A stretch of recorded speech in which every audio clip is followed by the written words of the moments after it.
नमस्कार, मैं हूँ सत्येंद्र रंजन। जनचौक अपडेट में आपका स्वागत है। आज हम एक बार फिर से बात करेंगे जिसमें भारत प्रत्यक्ष रूप से भारत के लिए मुश्किलें खड़ी होती जा रही हैं उस विवाद की, यानी कनाडा से जो जुड़ा हुआ विवाद है। खालिस्तानी उग्रवादी हरदीप सिंह निज्जर की वहाँ जो हत्या हुई थी, तब से तो ये मामला चल ही रहा है, लेकिन पिछले 2-3 दिनों में ये बहुत ज़्यादा ये भड़क गया है, अगर हम लोग इसको ऐसे कहें। जिसमें कि भारत को ऐसा लग रहा था पहले कि भारत के जो स्ट्रेटजिस्ट हैं, रणनीतिकार हैं, उन्होंने शायद ये सोचा था कि इसमें वो जो उसी तरह का जब आरोप अमेरिका से लगा, तो उसमें वो कनाडा और अमेरिका के मामले को अलग-अलग देखकर, अलग-अलग नज़रिया अपनाकर वो इस कनाडा वाले मामले से निकल जाएँगे और अमेरिका के साथ जाँच में कुछ सहयोग कर लेंगे। लेकिन ये हकीकत में ऐसा होता दिख नहीं रहा है। कनाडा ने अभी 2 दिन पहले जो भारत को पहले तो वो चिट्ठी भेजी, संदेश भेजा, जिसमें उसने भारत के जो राजदूत वहाँ पर माफ़ कीजिए उच्चायुक्त जो हैं, चूँकि भारत और कनाडा दोनों कॉमनवेल्थ के मेंबर हैं और कॉमनवेल्थ देशों के भीतर जो टॉप डिप्लोमेटिक ऑफिसर होता है उसे उच्चायुक्त कहते हैं, हाई कमिश्नर कहते हैं। तो जो भारत के हाई कमिश्नर थे उसको उसने संदेह के दायरे में लिया उनको, और उनके साथ 6 और जो वहाँ पर भारत के राजनयिक हैं, डिप्लोमेट हैं, उनको भी संदेह के दायरे में लिया। उसके बाद से जो घटनाक्रम चला वो काफ़ी अब चर्चित है, आप जानते ही हैं किस तरह से। अब खबरें 2 हैं, एक तो है कि जब भारत ने उनको डिप्लोमेटिक इम्यूनिटी वेव ऑफ नहीं की, जो कूटनीतिक अभयदान उनसे नहीं हटाया उनके ऊपर से, तो कनाडा ने उन 6 लोगों को निकाल दिया। दूसरी खबर यह है कि भारत ने उनको वापस बुला लिया। फिर जवाब में भारत ने भी उनके 6 राजनयिकों को यहाँ से निकाल दिया। ये सब घटनाएं काफ़ी चर्चित हो चुकी हैं। लेकिन जो जो चीज़ भारत के लिए सबसे ज़्यादा मुश्किल खड़ी करने वाली दिख रही है और जो बहुत गंभीर चिंता की बात है, वो ये है कि इस मामले में कनाडा के साथ फाइव आइज एंग्लो सैक्सन जो अंग्रेज मूल के जो 5 देश हैं और सभी विकसित देश हैं, सभी मजबूत देश हैं, वो पांचों एकजुट हो गए हैं।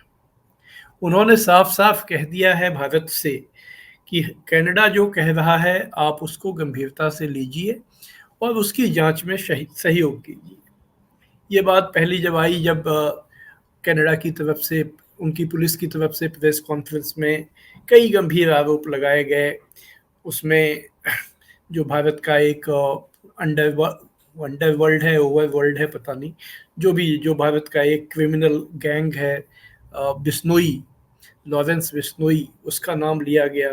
और कनाडा के पुलिस ने ये कहा कि ये बिश्नोई, ये उसका मानना है कि भारत सरकार के एजेंटों के साथ मिलकर काम करता है। तो ये बहुत गंभीर आरोप है। फिर कुछ खबरों में बताया गया कि उनके पास ऐसे व्हाट्सएप मैसेज हैं जिनसे लगता है कि ये सारी जो ये घटना चल रही थी, इसकी जानकारी गृह मंत्री अमित शाह को थी।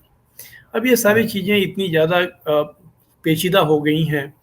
हम ये नहीं कह रहे हैं कि कनाडा जो कह रहा है उस वो बिल्कुल सच कह रहा है, लेकिन यहाँ सवाल सच, झूठ और सही और गलत का नहीं है। हम लोग बहुत सारे ऐसे सवाल उठा सकते हैं जिससे कि हम लोग कनाडा और जो अमेरिका का रुख है उसको कम से कम नैतिकता के कटघरे में खड़े कर सकते हैं, क्योंकि उनके डबल स्टैंडर्ड्स हैं। जो देश गजा में नरसंहार को खुला समर्थन दे रहे हैं, वो जब वो संप्रभुता की और कानून के शासन, रूल ऑफ लॉ की बात करते हैं, तो जाहिर है कि उस पर संदेह करने और उस पर सवाल उठाने की पर्याप्त गुंजाइशें हैं। लेकिन यहाँ सवाल इसका नहीं है, सवाल जियो पॉलिटिक्स का है, पावर पॉलिटिक्स का है, कि जिसके पास ताकत है वो जो कमज़ोर देश हैं उनकी तुलना में उनके लिए वो बहुत भारी मुसीबतें खड़ी कर देते हैं। और यहाँ हम लोग यह होते हुए देख रहे हैं कि अमेरिका जो आज भी दुनिया की सबसे बड़ी महाशक्ति है, इसके अलावा ब्रिटेन, न्यूजीलैंड और ऑस्ट्रेलिया, ये 4 देश पूरी तरह से कनाडा के पक्ष में खड़े हो गए हैं। उन्होंने कहा है भारत को कि आप कनाडा से की जांच में सहयोग करो, इसको गंभीरता से। इसके जो दूरगामी परिणाम हैं, दूरगामी या बहुत दूरगामी भी नहीं, निकट भविष्य में भी इसके जो नतीजे हैं वो भारत के लिए काफ़ी हानिकारक हो सकते हैं, नुकसानदेह हो सकते हैं।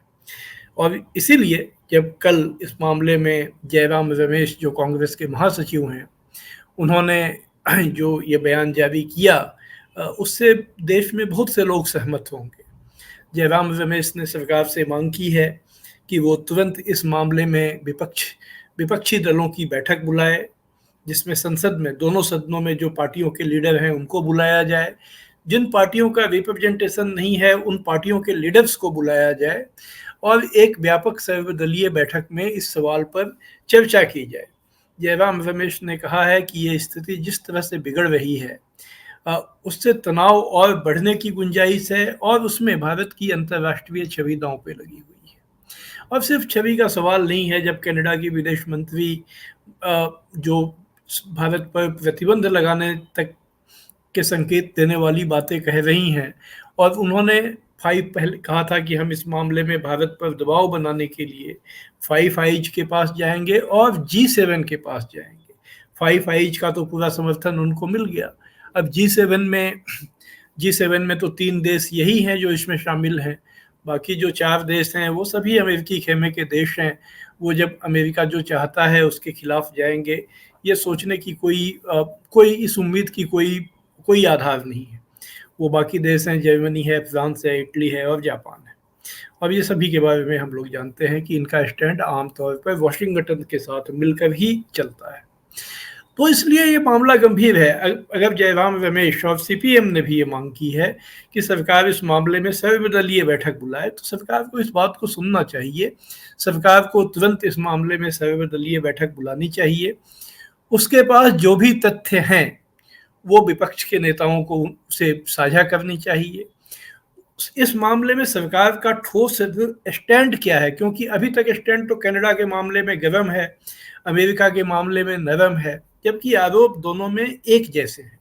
और बात इतनी नहीं है। अब इसमें ब्रिटेन ने कल जो बयान जारी किया, वहाँ के जो लीडर्स हैं उन्होंने एक ब्रिटिश सिख नागरिक के भारत में जेल में होने का मामला भी उठा दिया है, और वो उन्होंने कहा है कि हम चाहते हैं कि हमारे नागरिक को भारत में रिहा किया जाए। तो ये भी एक ये जो दबाव है, ये कई कोण से, कई तरफ से भारत के ऊपर बनते हुए हम लोग देख रहे हैं। तो ऐसी परिस्थिति में ये बहुत ज़रूरी हो जाता है कि भारत में भी जो भी कम से कम विपक्षी दल हैं या पूरा देश इस सवाल पर में एक सहमति हो, उसके बीच में एक आम सहमति हो, क्योंकि ये जो कुछ इसके नतीजे होंगे वो इसलिए आज की दुनिया में बहुत ज़्यादा उसका महत्व है, क्योंकि खुद नरेंद्र मोदी सरकार ने पिछले 10 साल में जो विदेश नीति देश की तय की है, उस विदेश नीति की प्राथमिकता रही अमेरिकी धुरी के साथ जुड़ना, अमेरिका के साथ, अमेरिकी सोच के साथ जुड़ना, अमेरिका की स्ट्रेटजी के साथ जुड़ना, जो खासकर चीन को घेरने की रणनीति है। और संभवतः इसलिए ही अभी तक अमेरिका भारत के खिलाफ एक बहुत जो सार्वजनिक बातों में संयत ढंग से बोल रहा है, क्योंकि उसे भी भारत की ज़रूरत है। लेकिन क्योंकि मामला उनके अपनी ज़मीन का है और उन सरकारों पर भी दबाव है, तो ये रुख बहुत लंबे समय तक रहेगा। हम लोग ये अपेक्षा नहीं रख सकते हैं। इसलिए ये ज़रूरी है कि भारत में एक आम सहमति हो, विपक्षी सभी एक पॉलिटिकल कंसेंसस हो, और ये तब हो सकता है जब भारत सरकार अभी उसका जो रुख है कि वो विपक्ष को बिल्कुल नज़रअंदाज करने का, विपक्षी दलों से कोई सूचना नहीं देने का। जब कभी कुछ मामलों में, जैसे गलवान वैली के बाद एक विपक्षी दलों की बैठक बुलाई गई थी, या बांग्लादेश में जो अभी उथल पुथल हुई उसके बाद एक बैठक बुलाई गई थी, लेकिन उसमें भी कोई बहुत सार्थक संवाद बना, ऐसे संकेत हम लोगों को नहीं है। सरकार को ये नज़रिया छोड़ना चाहिए। ये मामला काफ़ी भड़क चुका है। खुद इसमें देश के जो टॉप लीडर्स हैं उनके ऊपर, उनकी छवि पर आँच आ रही है। भारत की जो एजेंसियां हैं, जो खुफिया एजेंसियां हैं, उनके ऊपर आँच आ रही है। अमेरिका की एक अदालत ने हमारे जो NSA हैं, national security adviser Ajit Doval, उनके खिलाफ उसने समन जारी कर रखा है। तो ये सारी चीज़ें ऐसी हैं जिससे देश को बहुत नुकसान होगा। मैं ये बात आपको यह दिला रहा था कि मोदी सरकार ने जो अपनी पॉलिसी तय की, उसमें अमेरिकन जो एक्सिस है उसके साथ जुड़ना उसकी प्राथमिकता थी। अब यही धुरी पर भारत के जो संबंध हैं, वो उस पर दबाव बन गया है। अभी खतरे में पड़ गया है, ये कहना जल्दबाजी होगी, लेकिन उस पर दबाव बन गया है। और वही देश जो कह रहे हैं, जो सार्वजनिक बयान दे रहे हैं, उससे भारत की छवि लगातार खराब हो रही है। भारत की छवि एक ऐसे देश के रूप में बनाई जा रही है उन देशों की तरफ से जो कोई नियम कानून नहीं मानता है, जो कुछ भी किसी भी देश के भीतर में वहाँ के कानून का, वहाँ की संप्रभुता का उल्लंघन कर वहाँ पर हत्याएं या स्पॉन्सर करता है। तो इसका जवाब तभी भारत मजबूती के साथ दे सकता है अगर पहले देश में इस पर एक विश्वास का माहौल बने। सरकार अगर जैसा कि कहती है कि ये सारे आरोप गलत हैं, तो देश में विपक्ष को भी और देश के जनमत में भी ये विश्वास होना चाहिए कि सरकार जो कह रही है वो बिल्कुल ठीक बात है। और हम लोगों को इस मौके पर पूरे देश को एक स्वर में बोलना चाहिए, देश को एक जगह खड़ा होकर बोलना चाहिए। लेकिन ये जिम्मेदारी अब सरकार के ऊपर है। सरकार अगर ये पहल करती है तो बेशक इस दिशा में कुछ प्रगति हो सकती है, अन्यथा भारत के लिए मुश्किलें बहुत बढ़ गई हैं। मुश्किलें देखिए, अभी कल ही पाकिस्तान की राजधानी इस्लामाबाद में शंघाई सहयोग संगठन के हेड ऑफ स्टेट काउंसिल की मीटिंग हुई। उस काउंसिल की बैठक में पूरे एससीओ यानी शंघाई कोऑपरेशन ऑर्गेनाइजेशन के देशों ने, सिर्फ भारत अपवाद था, उन्होंने चीन का जो बेल्ट एंड रोड इनिशिएटिव है उसको एससीओ के प्रोग्राम के ऊपर एक्सेप्ट कर लिया। ये बात तो जब नई दिल्ली में पिछले साल एससीओ का शिखर सम्मेलन हुआ था वहाँ भी हुई थी, लेकिन इस बार इसमें खास बात हुई कि एससीओ ने जो बेल्ट एंड रोड है, जिसको OBOR one belt one road भी कहा जाता है, उसको, और जो रूस की एक योजना है यूरेशियन इकोनॉमिक काउंसिल, इन दोनों को संयुक्त करने का फैसला कर लिया।